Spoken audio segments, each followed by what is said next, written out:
Welcome in. It's Space Cadettes. Whee! So we're gonna call this the Chaos episode. Give me 2 seconds. Speed run episode. Speed run episode because we're super excited. A couple of us are, at least one of us is gonna get to go see Batman here in like an hour and a half. So we're gonna record this as fast as possible. We're already recording. So I'm super excited. Han Popo's obviously excited for you. I get to go see it on Monday. So what are we most excited about in this movie? Like so my friend Jose went and saw it opening night and he said the Batmobile was so cool. And I'm like, yes, I can't wait to see it. What about you, Shanice? What are you most excited to see? Everything. Also the Batmobile, it looks so cool. Yes. It's such a weird thing to be excited about, but it's like a really nice like muscle car-esque or whatever. I love how it looks, like a really like American muscle car. And Zoe Kravitz. Oh yes. Yeah, that's like the one thing that I've seen people be like, Catwoman is awesome. Like even people complaining about it like being too long, they're like, Catwoman's awesome. Oh. And it's like, yes. And then there's a debate. Is there or is there not an end credit scene? Because I've heard from Ms. Jen said there wasn't one, but I heard somebody else say that there was like at least a mid-credit scene. So it's just like, is there or isn't there? Like, do we need to stay for it or not? Does somebody have a definitive answer? Tell me now. It's like, I think we've been like just so conditioned over like a decade. Even if it's not like a superhero movie, just to like I'm sure there's an extra credit scene at the end of like the French Dispatch. I don't know, the Wes Anderson universe, which would be cool. Yes, I'm not even mad. It's a 3-hour movie. I hope they put a lot of stuff in there. Like, do it. Because what else? There was another movie that came out last year that was the Justice League, the Snyder Cut. Yes. Yeah, that was 4 hours. 4-hour movie. And I sat there for it. We did it from HBO Max, and I kind of liked doing it that way for that long of a movie because we got to pause it halfway through. Oh, because we did it for New Year's last year. We paused it halfway through to go watch fireworks and then went back and watched the movie. Nice. To be honest, I kind of like when, like, I understand the whole thing of like, I guess I understand where people are coming from when they're like, I don't want to go see a really long movie in theaters, but I'm kind of like, I paid to be here. I kind of get mad when a movie's real short and I pay because I'm like, I just paid you some dollars. I want to be here for a while. I want to get entertained for a while, you know. Entertain me. I mean, I guess my argument's always been like Titanic. Yeah, I don't like that movie though. Yeah, but people sat there for the full, like, what was it, like 4.5 hours? Mm-hmm. Just sitting there watching a boat sink. Why? They watched it, and I feel bad for laughing every time I see this movie. But when the people, they hit the little propeller, when they hit the giant propellers as they're falling off, I know people died and it's sad, but I don't know why that. I recently learned something. Everybody, I'm sorry. I recently learned something about that movie. So, does anybody remember right when the whole back half of the boat just hits the bottom? There's a guy, there's a chef, there's a baker or something sitting on the back, sitting there just drinking. Like the minute they started the minute he heard the crash, he got out all these like bottles and just started drinking. And the whole time he was sitting there throwing chairs overboard. Just sitting there throwing chairs. Nobody understood until after the boat sank. And because of him, hundreds of people, like a lot of people were saved. And the only reason he survived was because he was literally like surf bouncing on a door, drinking. He was so drunk, he survived the freezing water. Mad props. Like, if you're gonna die, I mean, if you're gonna live, I guess. Drink in moderation. That is where we stand here at Space Cadettes. I don't know if it's a meme or if it's even a thing, but just like somebody pointed out that like the lobsters on the Titanic were like the luckiest lobsters ever. Maybe. Oh, and then me and Jay were listening to weird stories, and there's like this conspiracy where there was some sort of sickness going on, and then they couldn't figure out how to not spread the zombie outbreak, the plague of zombies, so they crashed into an iceberg on purpose. I want to see that movie. I think I would watch that Titanic. Yes, and like Rose has to like let Jack not be on the door because he's infected. Exactly. And he actually has to like chainsaw him while he's on the door. I would also watch that. I mean, I watched Pride and Prejudice and Zombies at least a dozen times, so I think I could watch Zombanic. Like, that was such a weird like period in time where it was just like a mashup of classic literature and horror. Like there was another one I think with like vampires or something like that. I think there was, because there was another one with Cthulhu too. Sense and Sensibility and Sea Monsters. Yes, thank you. I had all of them. I have them somewhere. They turned Pride, Prejudice, and Zombies into a movie. Mm-hmm. I never saw the movie. This weird descent. What were we talking about? We were talking about the Batman. Oh. I'm going to have to rewatch this later to figure out how we got to Zombie Titanic. We did say this was going to be like a chaos episode. So this is descending into madness. It's our speed run. Oh, well, we were talking about the Batmobile. Oh. And honestly, I don't. So I just realized I have not seen, I think I saw one trailer for the Batman. And I've seen their, like, literally just the image of, like, the Batman March 5th or whatever. And I don't know anything else. I have no clue what the Batmobile looks like. I know Zoe Kravitz is in it. I know Robert Pattinson's in it. That's it. That's all I know about the whole thing. So I'm going in blind, which is my favorite way to watch a movie. It's just... I've seen each of the trailers once, and then I saw a TikTok where it was like behind the scenes. So yeah, I'm excited. Mm-hmm. I can't wait to go in and see what storyline they're going with, or is this like a whole new storyline that's like not part of any of the comics? Like, what are they taking from comics and what are they not? Oh, I saw that. I think it was AMC Theaters had a like exclusive comic they were giving out. They did. It's so pretty looking. Oh my goodness. I actually managed to get two because a lot of things happened when I tried to go see it. I won't go into too much details but yeah, it's a reprint of a very classic Batman story. I don't want to spoil it because I want you guys to go into it. And yeah, the cover is gorgeous. I love it. I want to like have it like rated and just tucked away. Let me just precious. Precious. Just like that. I can't do that often. It's just so pretty because I'm not usually big on like, oh, like this is an exclusive, you had to be somewhere to get it. It's pretty. Oh. I want it. I can't have it, but well, there's some AMC theaters around here. Yeah, that's true. I don't know. I don't know if he had to go opening night though. I don't know anything. I don't know. It wouldn't hurt to ask because like it was like a Mhm. big box, like big boy. Like sure, you can ask like, hey, comic please. Please, sir, can I have a comic? What about the Batman head popcorn guy? Because that's something I would immediately purchase. They always get me with that stuff. Because it looks like you eat it out of his mouth. Oh, you mean the bowl? Okay, sorry. I didn't know where you were going.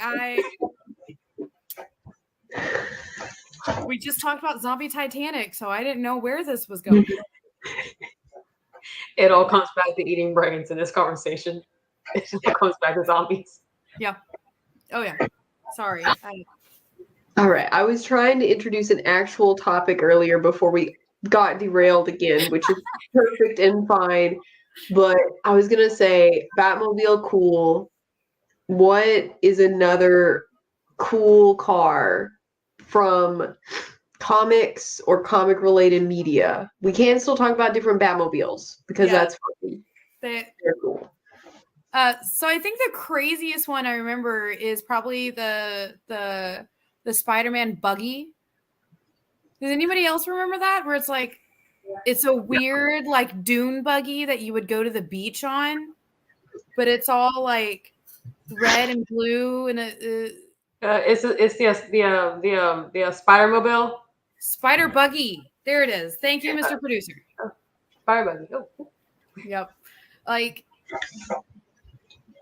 took a sand dune buggy and Spider-Man colors. I guess for parts of the city he can't win. Yeah, that's kind of the question of like, why would Spider-Man need something to get around in? Because he can just swing. But I mean, the same thing with Wonder Woman's invisible plane. Yeah, but she can put her groceries in there. I figured she'd be strong enough to be able to carry her groceries. That's true. I have a theory though that like, because you know how like usually it's like men who are like one trip, and they like get all of the bags on their arms.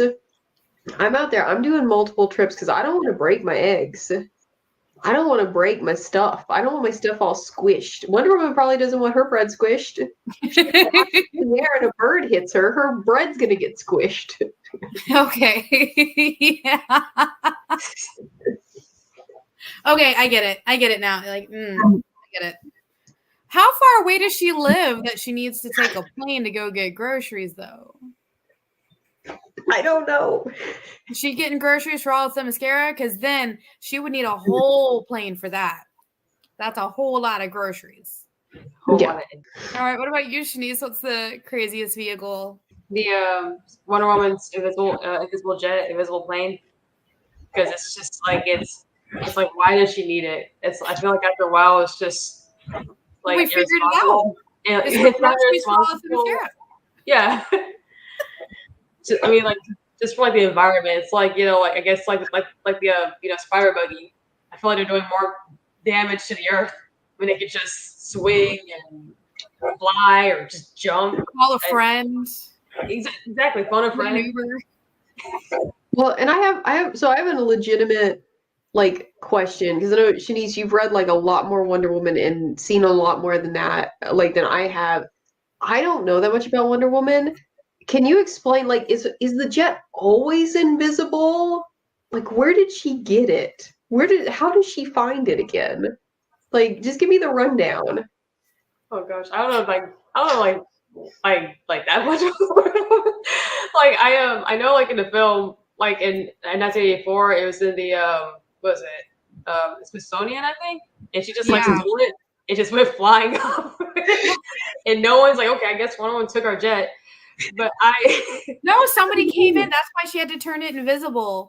Was because people were coming to shoot it down. Because like, they're stealing a U.S. property jet. Shoot them down. And she's like, I can make it invisible. And then she did. I'm so confused. But my favorite part about the invisible jet is what happened in the series. I think it was either last year or the before, called Death Metal. And everybody in the store knows this because I read this and I went around. I'm like, I need this in my life. Please, please. So she's told by all the evil Batmans to get rid of her invisible plane. So what does she do? She somehow melted it down and made an invisible chainsaw. You've told me about that. Yeah. So no more. Now it's an invisible chainsaw. But gimme. How does she not cut herself on it? How does she drive the invisible jet? Like, how does she know the buttons? This is a whole. It's like mastering the console. And she just hopes for the best. That's all I think.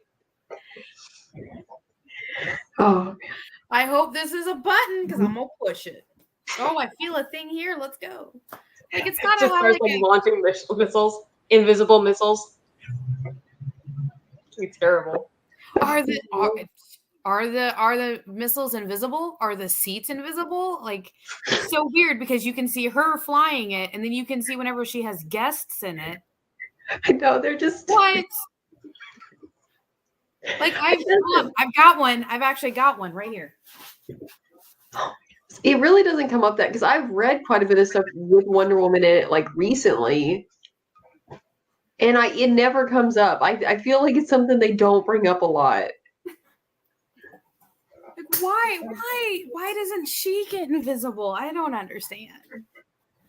I was gonna say like the Wonder Woman runs that I've read, the jet never came up. I don't know if it's because the writer just thought like, nah, that's just too stupid, and they just ignored it. So I never like looked too deep, like in like I never looked too deep into it. And all I can think about is that joke on was it Family Guy, where about how Superman's like, oh, you're flying the jet. It's like, oh, I'm not flying the jet right now. I'm doing something else. I'm in the bathroom right now. I see you didn't wash your hands. Oh no, I forgot about that. I think was it when Wonder Woman first came out, she couldn't fly? Is that why they gave it to her, maybe? It can make sense, yeah. I guess over time someone just said, well, that's just weird. Let's just have her fly. Yeah. There's nothing keeping her from flying. Yeah, because I don't think in the older ones she was doing a lot of running in like the old show. Like I don't think she could fly. I think she just ran around on her own 2 feet and just those shows, like some of those shows you look back on and like they're really goofy. I remember like because I think I was like a teenager when I went back and like started watching some of the really like original Wonder Woman shows. It's one of those, it kind of holds up. There's some actually really good stories like told in that show. Because some of them, I think the writers were just like, it's superheroes, whatever. They really put some work into some of those episodes. Like, it was good. I think one of the zany ones I grew up watching was Super Friends, I think is what it was called. Mm-hmm. Does anybody else remember that? Yeah. I just remember it being the weirdest things. It was like Scooby-Doo with superheroes. Was it the one with the Wonder Twins? Yeah. Yeah. Like form of water, form of a bucket. Yes. Yes. I think there was a monkey at some point. Yeah, it's their little pet monkey or whatever. Yes, thank you. But that was seriously, it was literally just Scooby-Doo, but with DC superheroes. So you're saying maybe the writing on that one wasn't that deep? No, it wasn't. I think they just copy and pasted Scooby-Doo stories, but added the DC superheroes. Scooby-Doo did a crossover with them? When I pick my vehicle, I guess, yeah, Shanice picked a plane. So I think I don't know what mine's called. I'm sure that it has like a stupid name, but from Watchmen, where Night Owl, his like, I like it because it's like a big round ship. Oh, yeah. It's like got all of his like stuff in it, and I think I like it too because like in Watchmen when he goes up and everything, then he actually just like he goes and like gets people out of the burning building, and then he like serves them like coffee and like some light refreshments in his like I forget what it's called. I think it might just be called like the Owlmobile or something. I think it has like a goofy, like kind of satirical name, but I think that's my favorite. And I think that one, it actually like it doesn't go invisible, but I think that like it like disguises itself based on it. So that one is kind of an invisible vehicle, but then it becomes non-invisible too, which is probably how that should work. Our producer put in that it's Archimedes or the owl ship. We're gonna go with owl ship.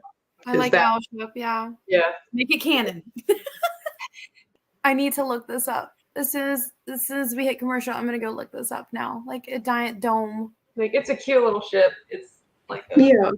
circle, like big old eyes. Oh wait, I have seen this. Okay, I have seen that. Yes, sorry. Yeah. It's a chaos episode. None of us remember anything. How does everybody feel about Watchmen, the movie, not the show? That came out like last year. But I was gonna say the unfortunate movie of Watchmen. But Shanice, you can go first. Okay, so hot, spicy, caliente take. I didn't hate the movie. I actually enjoyed it. I know. Like it's nothing like the book. Yeah. Anything change, and I understand because Alan Moore obviously is like, I want nothing to do with it. Mm-hmm. But it's like for if I could watch a movie, I didn't like. I didn't like hate it. I liked it quite a bit, but it's like I just tell myself, hey, it's its own separate thing from the book. It's whatever. I did enjoy the show quite a bit, and I don't know if Alan Moore ever watched it, but it's like, hey, I think you might like this. It's very different, but it holds up in its own right. But I enjoyed it. Jenna? I'm mixed feelings about it. So if I go and look at it as its own separate thing, I like it. But having read the series, they tried, didn't quite execute it very well. Do you know what I mean? Like trying to get it from, it's just there are certain things you can do in comics that you can't do in movies. And I feel like that's what happened. I love the cast though. Everybody they cast was spot on. It just, I don't know. It just, I don't know how else to describe it. And it's been years since I watched it, but I don't think they cut out all the pirate parts. Because I don't remember the pirate how they did that was actually pretty cool. So there was this animated so it was an animated like movie or whatever that was basically all of the like the entire pirate storyline. So that was its own separate thing. But I think there was either like some like fan film, or I think it was official from Warner Brothers. They had it intercut with Zack Snyder's film. So I've never like watched it like that way, but it's like, this is cool. At least that's still there. At least they did it, but yeah. So I'm gonna have to go and hunt that down then, because like I said, it felt like they cut like, I don't know. If we watch it by itself, it's good. I'll revisit it, and when I revisit it, I'll talk about it on here and be like, it has been revisited, and either I'll be like, because I watch it. I mean, I don't know how many years ago it came out. I know that I was like a snobby kid, and like it was like, oh, this isn't like the book, So, I'm like, I have like sinus stuff this week, so I can do snotty kid voice really good right now. It's like I still maintain like the movie, like it made a lot of changes, but I felt like the changes, it made sense for the movie. I know people are like, where's the giant squid? But it's like it would have to be like a 6-hour film or something to explain all of this with the pirate story, with the scientists. Like I didn't mind the change that they made. I know people are like, but why would they get mad at Dr. Manhattan? But it's like, they thought he like York. Yeah. So I don't know. on its own, I'm fine with it. But if I try to compare it to the comic, my head's gonna explode, and I just we're all separate things. Yeah. Okay. Okay. If I look at it as separate, I'm the same way. If I look at it as its own thing, I liked it, but don't compare it to the comic. Are there other movies that you guys have in your mind of like that's two separate things? Like the book or comic and the movie is like separate? I will die on this hill. Okay. The Hobbit. Okay. That's a hill. I love Lord of the Rings movies. I have all the extended editions. I have them memorized. I have all the books. I have most of the books memorized. And then The Hobbit. The movies by themselves I enjoy deeply. I still watch them once a year as my marathon. Well, actually twice a year, where I sit down and watch literally all the Lord of the Rings movies. But because the original Lord of the Rings movies were so good, they did practical effects mixed with CGI. Most of it being practical effects. That's kind of what I expected from The Hobbit. How they gonna go and make the Hobbit book into 3 movies, but they couldn't make the Lord of the Rings movies books 3 movies? Like, I could spend a whole hour talking about this. So I love those books, and I love the original trilogy. But the Hobbit movies, I feel like if they ever go back and remastered them or remade them, get exactly the same cast, minus Orlando Bloom because Legolas doesn't need to be there, and a couple of other little twists here and there of things, and do more practical effects on it, and then possibly, well, I don't know, follow the book a little bit closer, and don't make it 3 movies. If you're gonna make it 3 movies, then you better go back and do Fellowship of the Ring 3 movies, 2 Towers 3 movies, and Return of the King 3 movies. I will sit here. I will die on this hill. I will sit here and I will watch them twice a year. I already do it twice a year, where I sit here and watch all 6 films, extended edition, might I add, on this here couch in one go, minus like a 2-hour nap period. That is the hill I will die on. So, Shanice, what about you? So, before I answer mine, so how do you feel? Because I remember I was so bummed out because Guillermo del Toro, he was supposed to originally direct it. Yeah. But then he stepped down, and then Peter Jackson came back. Do you ever feel like we should have gone Del Toro's film or his interpretation of The Hobbit, or are you okay with Peter Jackson, but just with more practical effects? I actually think they did okay. I love the films as they are. Peter Jackson, I would have loved to see Guillermo del Toro's. And that's because every other movie I've seen from him, I own. That's how much I like them. I bought them. Usually on a steel case or some sort of special edition. You know what I mean? Like, yeah. I deeply enjoy the movies. But I loved Peter Jackson's take on it. So, I mean, I think it would have been very different. I also agree. I think Peter Jackson did really well in the way that he did a really good job, because the trilogy is so good. I think he did awesome at, here is the books. Yeah. I love the books. I'm going to get all my buddies who also love the books. We are going to turn these books into movies. Like, that is the goal. And it was awesome. Like, I love that. I definitely feel like if Guillermo del Toro had been the director of it, we would have gotten more creativity. Tom Bombadil. I don't know why, but I'm just convinced that he would be in there if we had a different director. And I think it would have been good, but I do think that it would have been less, I just, for some reason, I just feel like it would have been less focused on the action part and there is like a very big nature component to Lord of the Rings, and I just feel like we would have gotten a very different feel, which I wouldn't have been mad about, but I'm just really, really glad that we have the movies we do. Yes. Yeah. Yeah. No, I was just saying remake, like they remake them, and then we can have the other set of movies too. Yeah. I can't wait for the show. And on that note, we're gonna take a quick break. We will be right back, guys.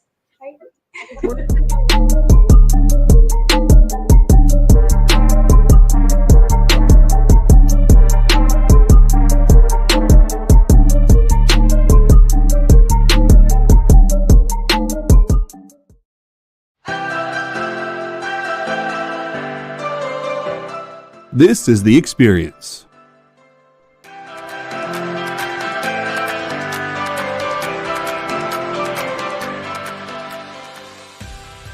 Good afternoon, everybody. Hey there, hi there, hello there.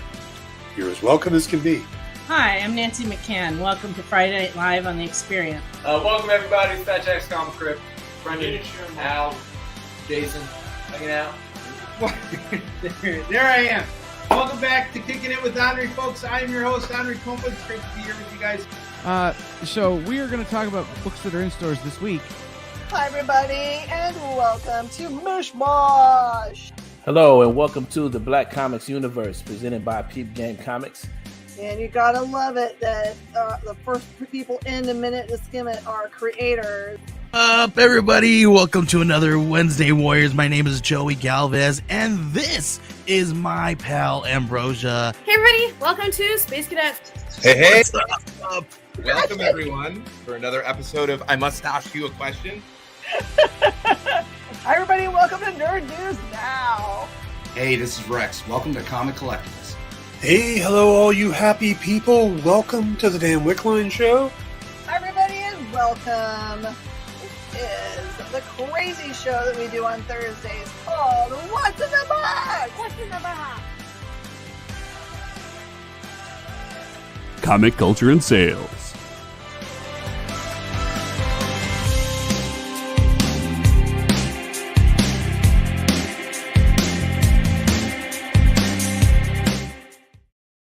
Imagine being at a convention and going to an interview panel that's just for you.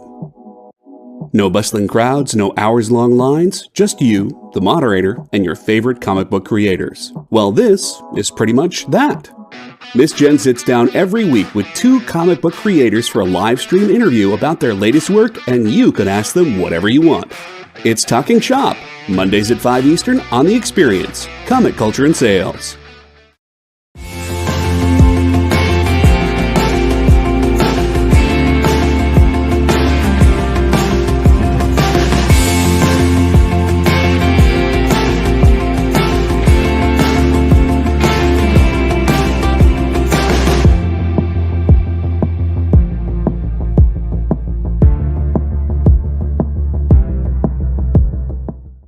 And we're back from our break where we talked about Lord of the Rings and The Hobbit.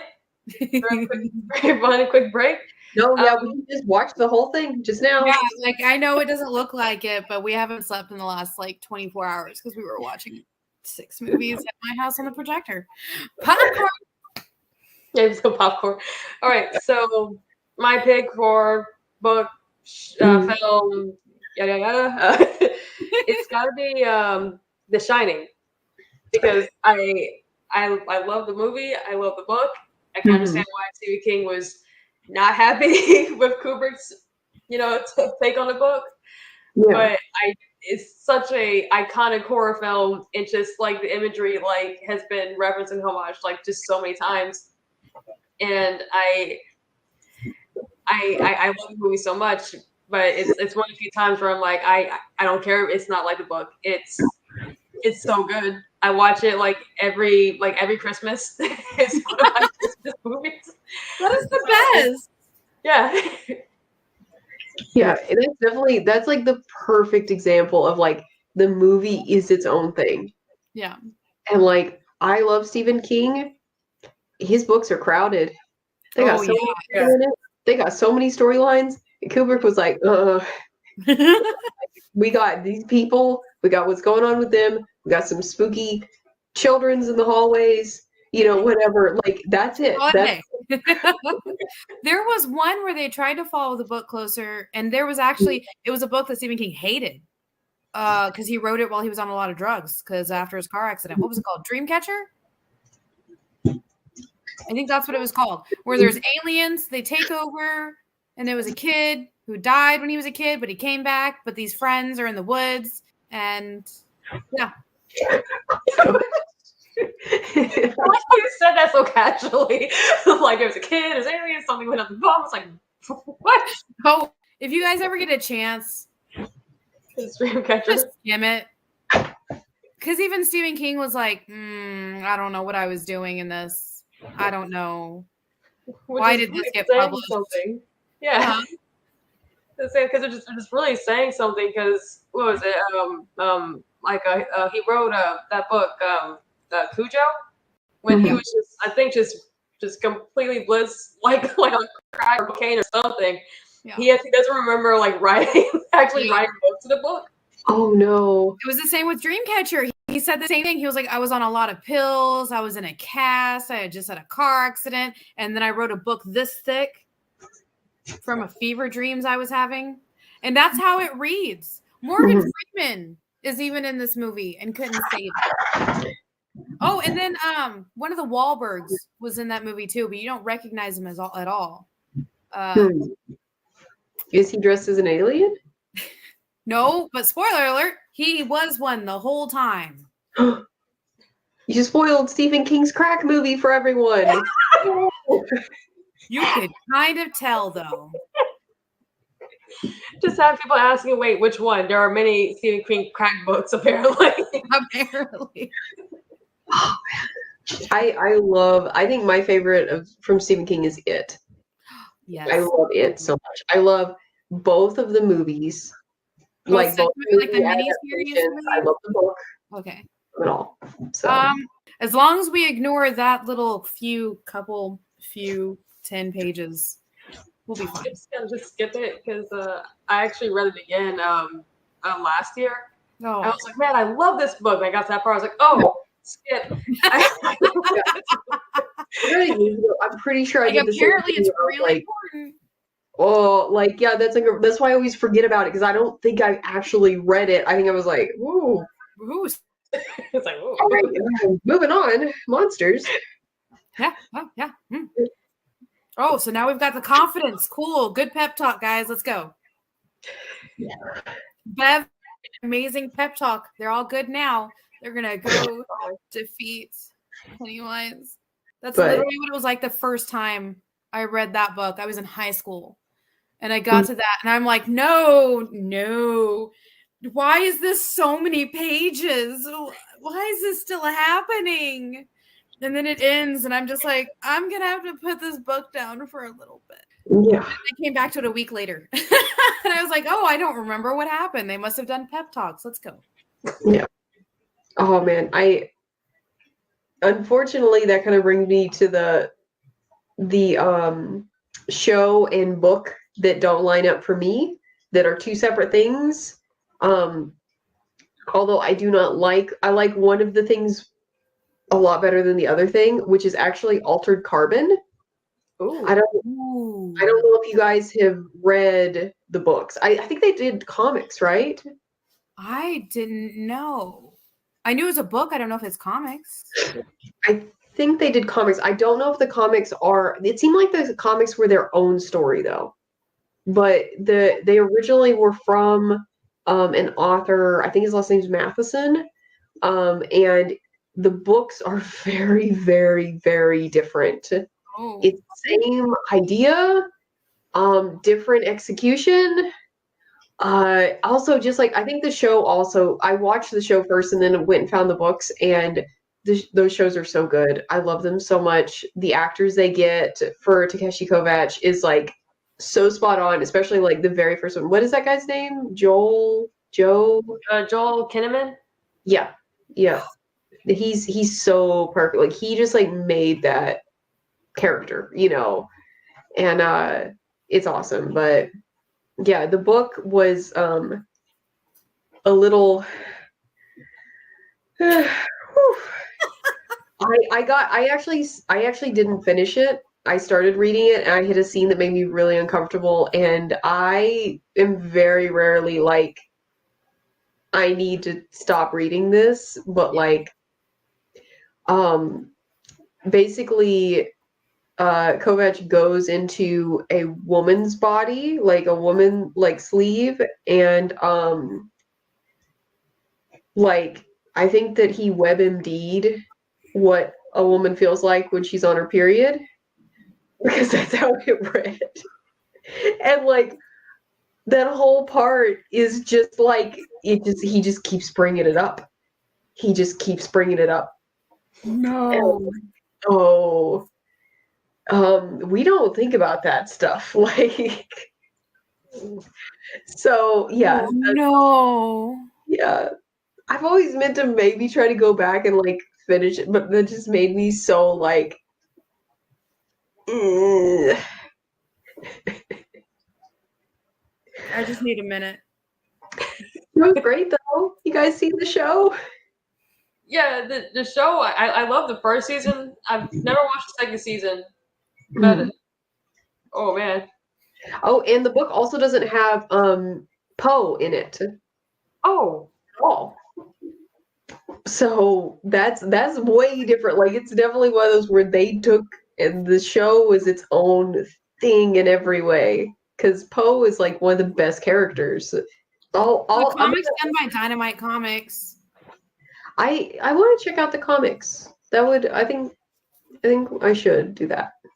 Hopefully the writers were better than WebMD. Which he tried. I feel like he really tried to like identify with like the female audience. Maybe it just has that real feel of like he did some research, which I appreciate. Maybe just like ask a lady, just talk to a lady. Just maybe, I mean, I know that's kind of uncomfortable, but like, guys, if you're a writer and maybe you want a female perspective on something, you just ask us. We're here. We want to talk. Like we just make a hotline. It's like the male identifying authors hotline to call to ask female identifying people questions. Hey, I'm trying to write from a woman's perspective. Can I ask you a couple questions? Yeah. Yes, sweetie. I would love to answer your questions. What is your first one? And thank you for calling. Just ask us. Please. I just felt this like a deep chill just go through my body when you said that, Jenna. So thank you so much. Just ask. Hashtag ask a lady. Hashtag ask a lady. Oh my goodness. And on that note, I believe it's pick of the week time.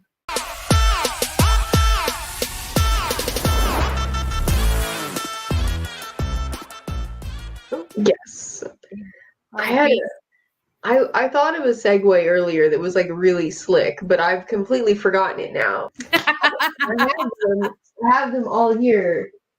Yes, but we only read 1 through 3 because my life is disorganized and I could only find 1 through 3 to loan to you guys of Dirtbag Rapture. I love this. This is the B cover. One of my failures in life is that I didn't buy the A cover of Dirtbag Rapture. I'm an A cover collector, and then I think this is my favorite cover. It is a 5-issue series from Oni Press.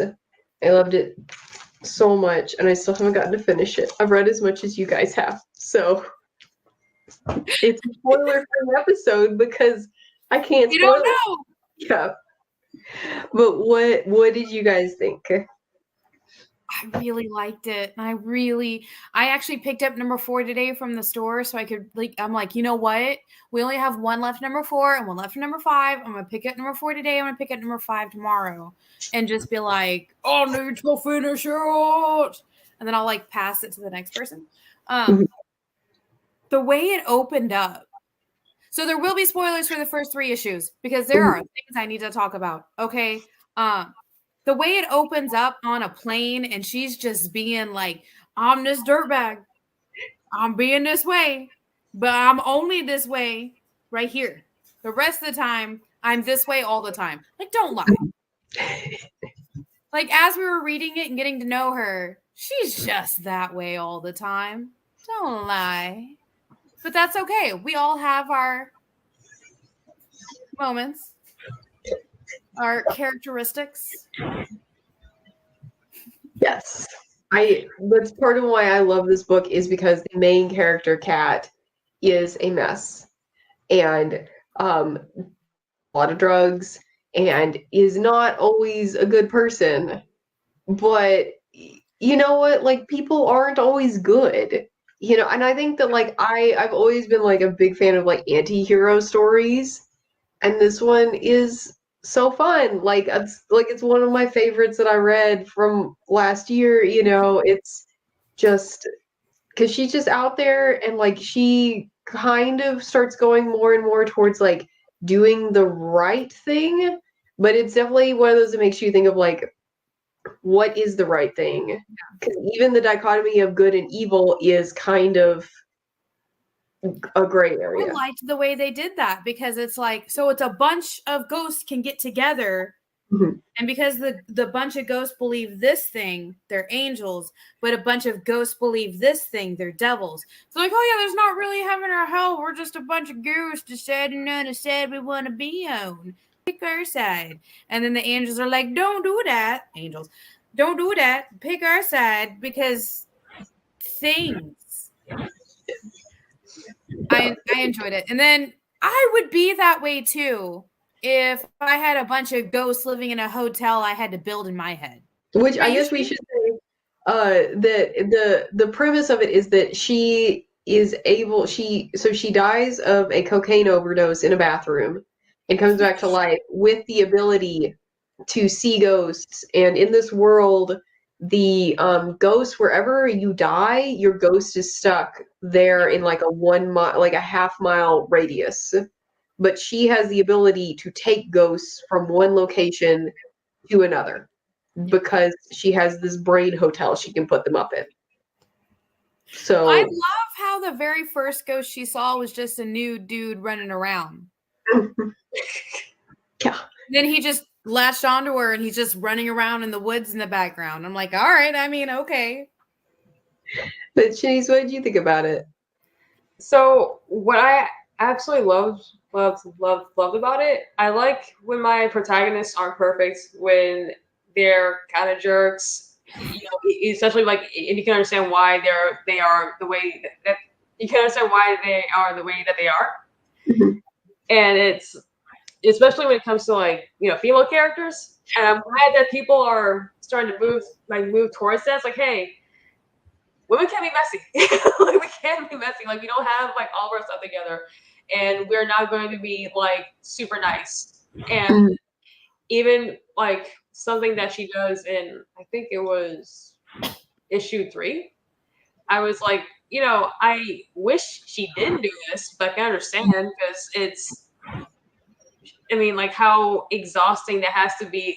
I mean, it has to be just to like have that life, like just like 24/7, to have like ghosts constantly just in your head, stalking you, demanding for help. I mean, demanding your help. And it's, I mean, I really like the comic. I never heard of it until you recommended it to us. Yeah. Now I need to track down issue 4 after somebody gives it back. No. We'll pass it around so everybody can. I need to read it though, because like the 4 and 5, like my life personally, my life has exploded a little bit. So you know, maybe that's why you know, this is my favorite cover with the her flying out, but she's fine. But yeah, so I haven't gotten to read 4 and 5, so I don't know how it ends. Well, but we're like, going to find out in the next couple of days. Yes. And then we may just have to talk about it again next week. We'll find out. Yeah. Especially if it ends on a cliffhanger, I'm throwing hands. Oh, man. There's just one thing that I want to like. I should have already had this like organized, but just her friend group, like her squad that she rolls with. I need to like find the page where it introduces all of them because I love them so much. Find them and her cat named Human. Yes. Yeah, I love that. Was cute. I like that. I was like, man, my next pet. I see. I got ideas. So let's see. Where does she introduce her friends? I'm trying to remember. It the second one or the first one? I think it was the second one. Yeah. It's been a little bit. But I just been a love hot them. I love them so much. Where they're just like, oh yeah, take all the drugs with us. And then she dies, and they're like, you died. Oh no, I meant her other friends. Her the person who got stuck here from a different dimension, the guy who hunts Bigfoot, and the chick who did voodoo. Like she talks to the dead too. Talks to necromancy. That's what she does. Yes. Yeah. Prue's a necromancer, chats with dead things. Teaspoon is a dimensional refugee. She was jilted into this same but slightly different version of her reality and spends her time working and trying to get back. And then Grover hunts Bigfoot. That's his whole job, which I think I can show the inside of this comic because it's been out for a while. But like, that's them. Yes. I love them. I loved her outfit where it's like her jacket is two different jackets sewn together.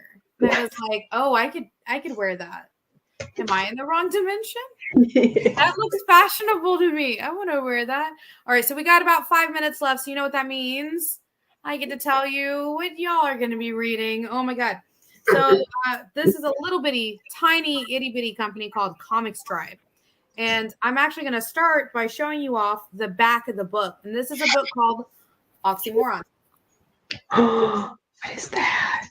Oh my God. That is the back of the book. All right, here is the front of the book. So Oxymoron is great. The reason his name is Oxymoron is because he hates oxymorons. There is even, I know, right?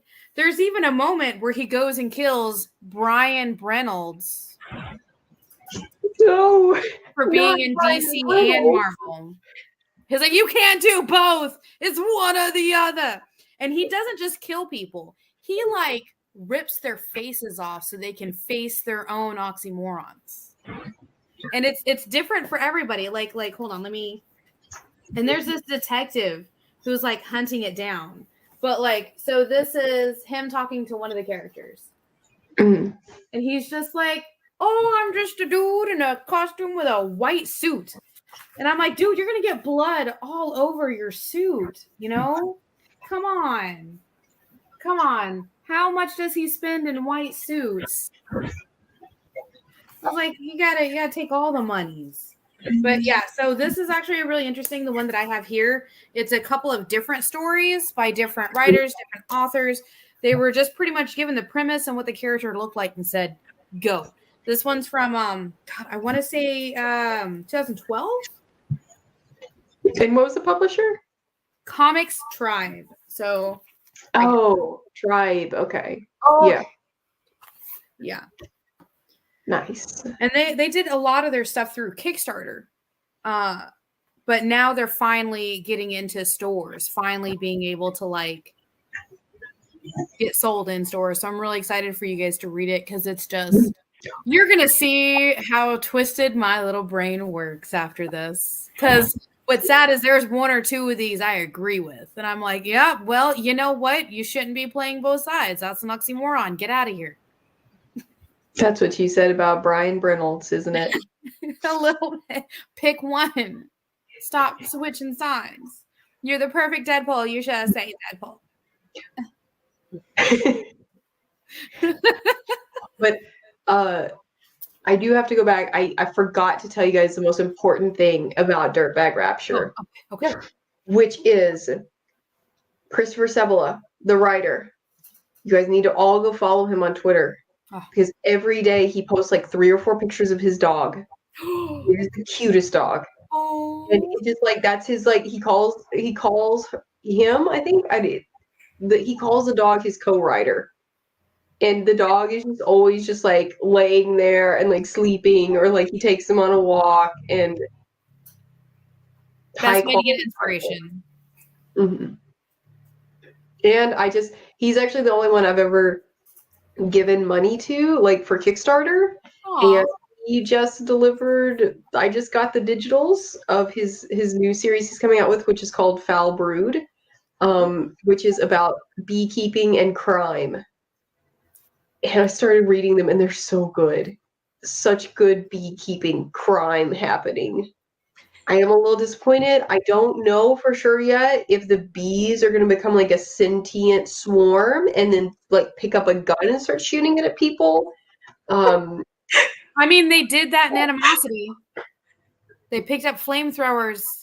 I don't see why they couldn't do it here. Oh my gosh. Very possible. So updates on that are coming. Like what if like they formed like just like a I don't know gun or something made out of bees, and it shot out other bees. Oh my god, I would love that. Yes. Okay. So it'd be a BB gun. And on that note. And on that note, we're all gonna go sit in a corner. Nap timeout. I know, because Shanice is gonna go see the Batman. Yes, your seats left. Yes. I hope you gotta go. Bye. Bye. Bye.